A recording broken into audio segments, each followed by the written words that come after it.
Hello, ladies. Not really, because I doubt you're watching this. But hello, gentlemen, anyway. Slammiversary predictions for this Sunday. Getting them out as early as possible, I guess. Got the whole card ready to go. Let's run it down. First off, I'm starting down with Brother Rayne and Jesse Neal. I'm not a fan of what's going on a whole lot. I love Jesse Neal. I like Ink. They're okay. Whatever. Brother Ray, the storyline's My prediction is that it's going to end in a DQ situation where the mystery man who's been taking them out one at a time, blah blah blah, is going to show his head and be weird. Maybe even it's the partner of Brother Ray. I don't know, but not too interested. Then we have Matt Morgan versus Hernandez. My prediction is Matt Morgan wins, and the feud carries over another month. Hernandez gets to wail on him a good bit, and eventually wins. I really have liked Matt Morgan in this tag team thing where he's like where he's talking about himself, and it really reminds me, I've said this before, of I'll put a link down in the bottom for you to see this video, but it's really really funny. A guy facing, quote, an invisible wrestler. Guy puts on a great show. It was in Japan. It was so funny. But I joke about that being his tag team partner, Matt Morgan. And it would be really funny as if, some people say it would be insulting, but I don't know. I think just it would be funny. It might be insulting, I don't know, to have an invisible tag team partner, like Matt Morgan's imaginary friend or something. That would be just weird. In fact, that would be better for something like Eugene. Yeah, I think that would be cool.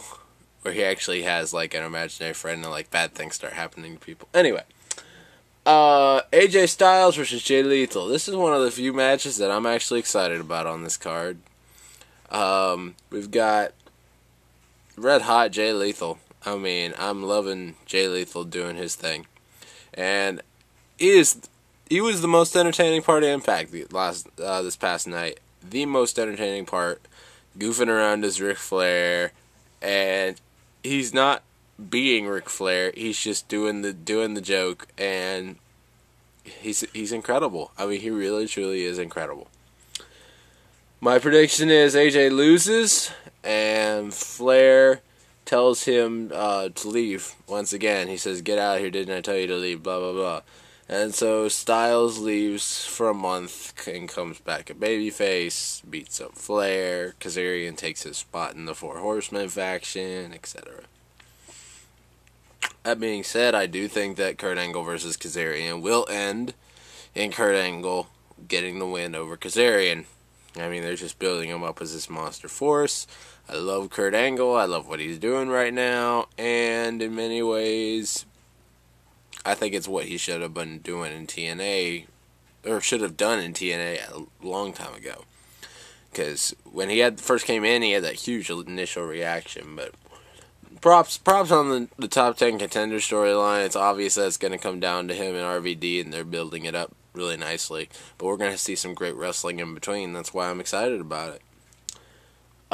Then we have what I have dubbed the Motley crew of Mr. Anderson and Jeff Hardy versus Beer Money. It's okay storyline-wise. I'm not a huge fan of it. Don't hate it.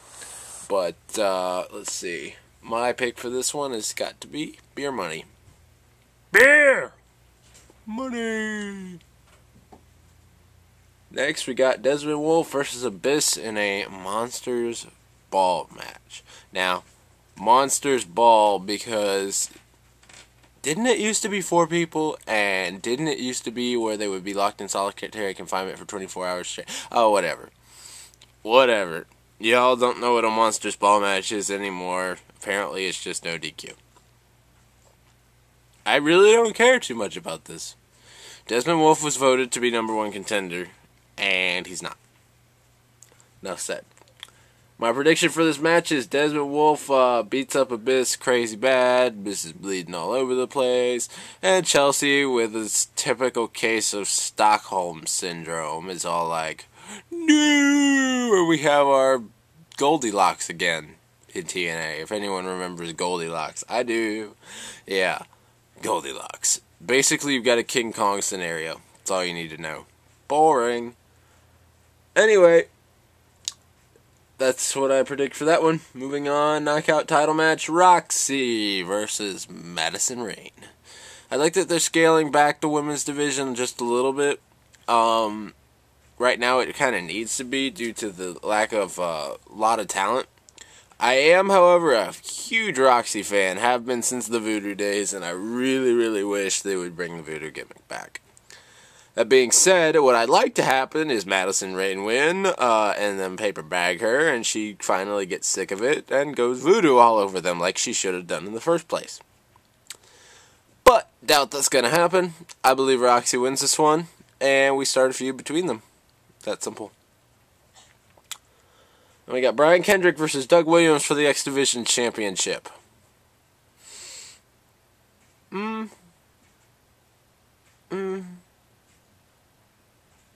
What?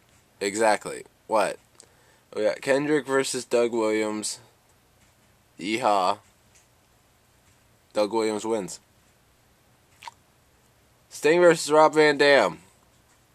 Here's one of the biggest issues I have with Slammiversary this year.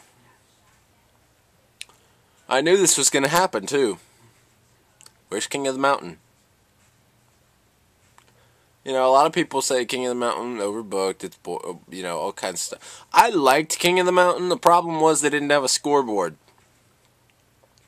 You know, you explain the rules, you put up a scoreboard, and you go with it. I mean, it's not like people tune into baseball and go, what are the rules? You know, put up the scoreboard, people will understand what's going on as they watch. I love King of the Mountain. It was a lot of fun. And it's really sad you don't even have Jeff Jarrett at the show this year. The true King of the Mountain. And anyway, on to the match that we do have for the main event. We've got Sting and we got Rob Van Dam. I mean, they've already fought. It's not a big dream match. They could have built it up as a big dream match, but no. Sting continually beats him up every week. That gets really, really old. But I did like a couple of Sting's promos. Some of the character is not bad, and he's touting that there's some kind of big deception going on, etc. I don't mind that. Not too much. I mean, it's okay. I'm waiting to... I mean, we all kind of know sort of what this deception is. It has to do with Hogan and NWO and all that. And, you know, it's just like... It feels remashed a little bit. And RVD, you know, and Sting. What can you say? They're going to put on a good match, but not like they could in their prime. So, it's not going to be anything spectacular. It's going to be something good. And we'll end on a mediocre note because the rest of the evening will be a lot better than it. I mean, we've got Kurt Angle versus Kazarian and AJ Styles versus Jay Lethal. I honestly think that the women's match is going to be good. Roxxi versus Madison Rayne. I think they're going to put on a good show. Good match. Kendrick versus Williams will be not bad. In-ring wise, I'm just not a fan of Kendrick's style, really. He seems kind of sloppy to me. And keep in mind, I haven't watched him a lot, but I've watched him some. Anyway, Slammiversary, all in all, I'm like, eh. You know, they have some stuff, good stuff going, but the biggest thing overall that's missing is King of the Mountain. I miss it. TNA, please bring it back. Thank you. Good night, folks, and God bless.